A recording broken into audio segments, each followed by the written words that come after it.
That didn't happen. That's disappointing. But both groups had an opportunity to identify their positions. We know where you stand.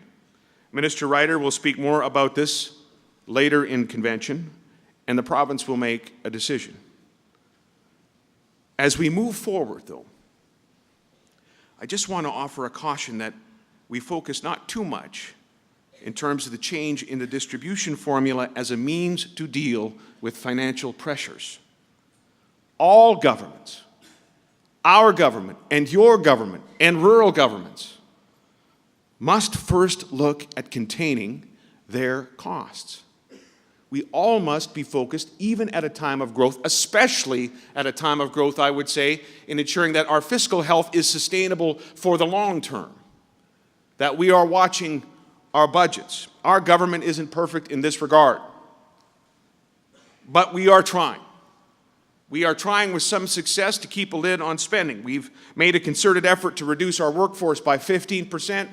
We're going to meet that goal. It was a 4-year target. We're utilizing lean processes across government, imperfectly but effectively on the whole, to enhance services and save money. And we need to continue to economize because, ladies and gentlemen, program spending will grow by less than 4%.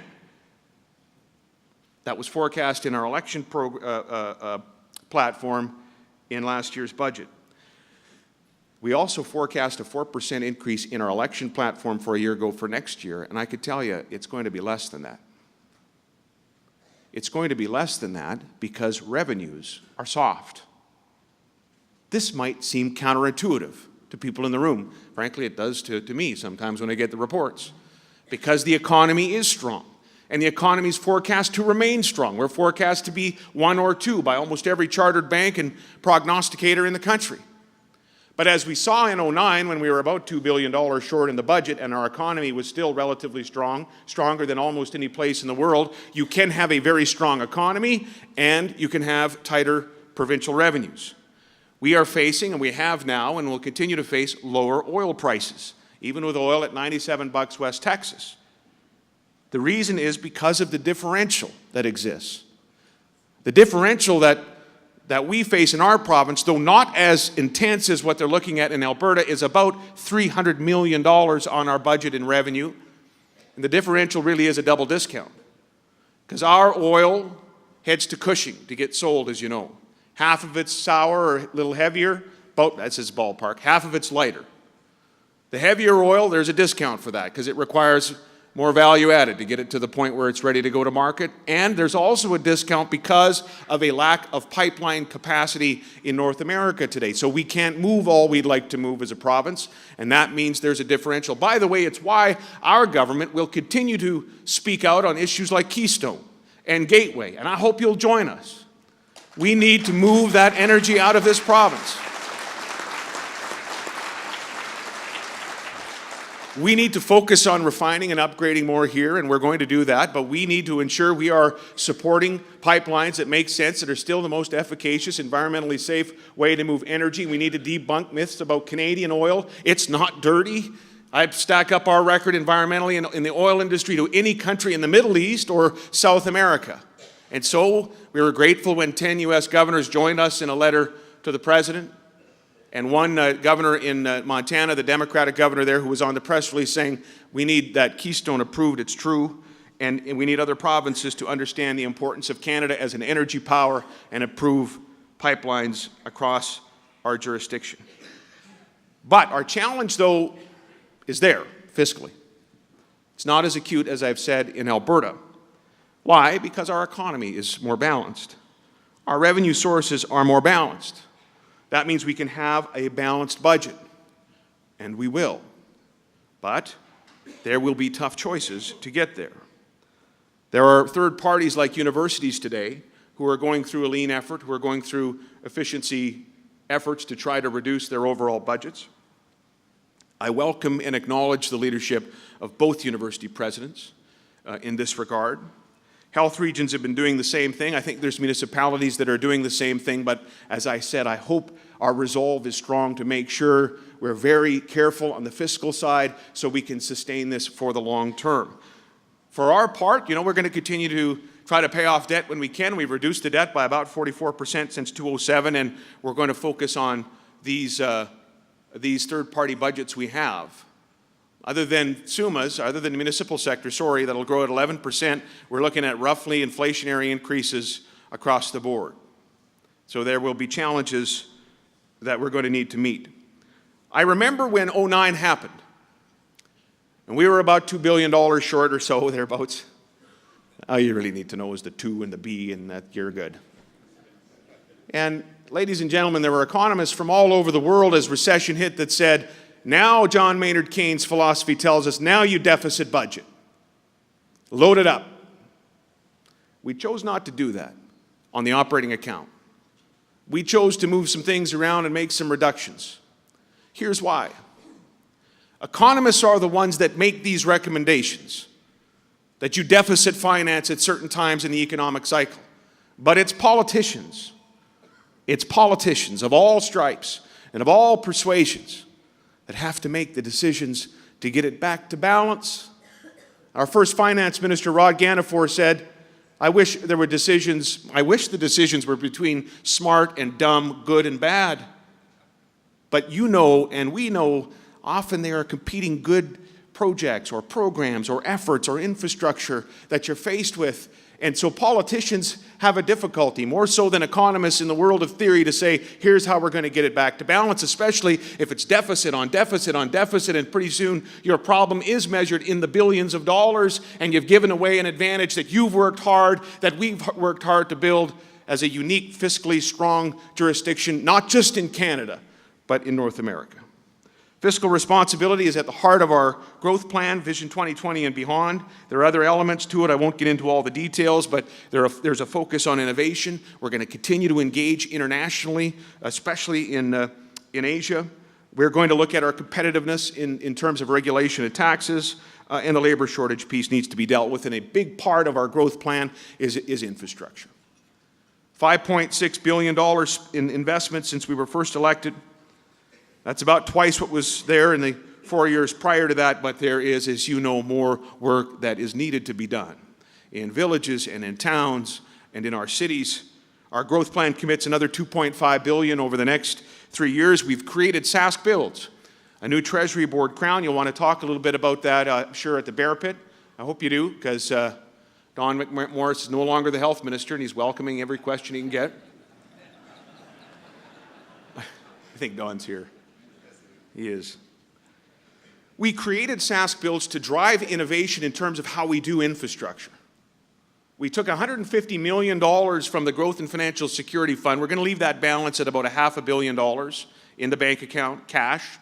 We took about $150 million to seed this organization, to provide that initial capital to Sask Builds. But that $150 million should buy us a lot more infrastructure than $150 million if we leverage it. If we're open to P3s, if we are ready when the federal government comes, as they say in 214, with the next iteration of Building Canada. And we will be there. We will be there as a partner in that program and potentially a little bit beyond that as partners for you as we deal with infrastructure needs across our province. But P3s are going to be a part of it. Just as private surgical clinics operating in the public sector have proven to be a necessity to help reduce wait times, and for the first time in a long time, I could tell you, wait times are coming down in the province, not to the level we'd like them at, but our goal is in reach.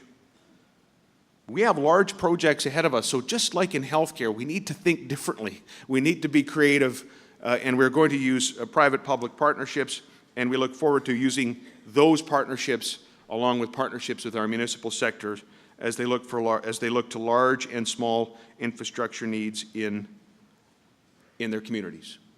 An important part of our infrastructure plan is also housing. Last year, Saskatchewan led the nation in urban housing starts. They were up 40%. Housing starts since 2007 are up 65% compared to the last 5 years of the previous administration. Rental starts for the last 2 years are 13% higher than the previous 10 years combined. Now, having said that, in the last budget, if you remember, the municipal sector and the real estate industry asked us to provide an incentive, a tax incentive for the construction of apartments. The last word from the Minister, Ken Kravetz, Minister of Finance, is there is yet to be an uptake on that. So maybe we can promote it a little bit better together, because this is an incentive, I think, quite rightly called for by sector that can lead to more units, more rental units, and we desperately need them. The province's vacancy rate is still way too low, though it's higher than when we took office, still way too low. And in some communities, Estevan, Moose, others, it is very, very, very, very tight. We're making progress, but we need to remain vigilant. Maybe the best evidence of progress is in Lloydminster. I don't know, I'm sure Mayor Mulligan is here. In Lloydminster, housing starts on the Saskatchewan side of the border rose by 24%. On the Alberta side of the border, they dropped by 36%. It's unbelievable. Some people would have said, gee, Roy Simon will be wearing a Rider jersey before that ever happens. But we do need to be vigilant. We know that more is needed. We have additional resources in the growth plan for this. Student housing remains a challenge. We need to be better able to rapidly respond to very tight markets, to develop those systems, and we need to listen to you, and we will. We understand the importance of your wisdom on this particular file and ideas that you may have. We are all ears, and we know that resources are going to be needed into the future. Ladies and gentlemen, Saskatchewan is growing. Pretty obvious statement, I guess, by now. But in the growth, we are becoming more diverse, more dynamic, and increasingly, we are looked to as a leader within Confederation. At the same time, we face unfamiliar challenges. Some are uneasy with the change that's underway. Some believe that more people, that all these people, and more wealth are chipping away at our sense of community. That somehow growth may not be that good. But I submit today that our basic character, the spirit of this province, forged a century ago, has been found to be true in the years since. And that spirit and that character remains steadfast. And if you have a doubt of it, go to Maple Creek. Drive down Pacific Avenue. Have a look at the commercial hotel, established 1884, built by pioneers then. And now, Noy Lim and his partners from the Philippines have come to Saskatchewan, and they have found that same community spirit that some are worried we might be losing. They are pioneers again, building the new Saskatchewan because, why? There is growth here and opportunities for wealth creation here. Ambitious and hardworking, without a doubt, but compassionate and community-minded as well, good neighbors that have our back, people ready to do their part. Saskatchewan people. Yes, Saskatchewan is changing.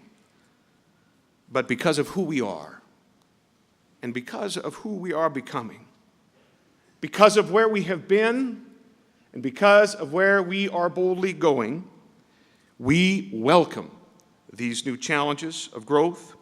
We will meet them, and we will work to lead the country. Thanks for the chance to be here today.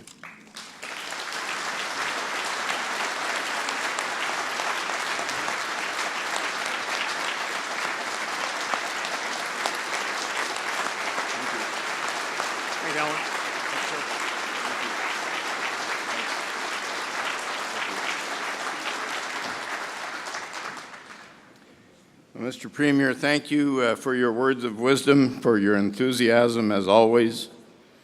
We appreciate you sharing your valuable time with SUMA delegates. It is a confirmation of your commitment to the partnership between urban governments and the province. To show our appreciation for your appearance at convention, we've made a donation on your behalf to the Mike Badam Scholarship Fund. Thank you, sir. Very much for that. It's a great gift. Thank you. Mike Badam went beyond the call of duty to improve his community.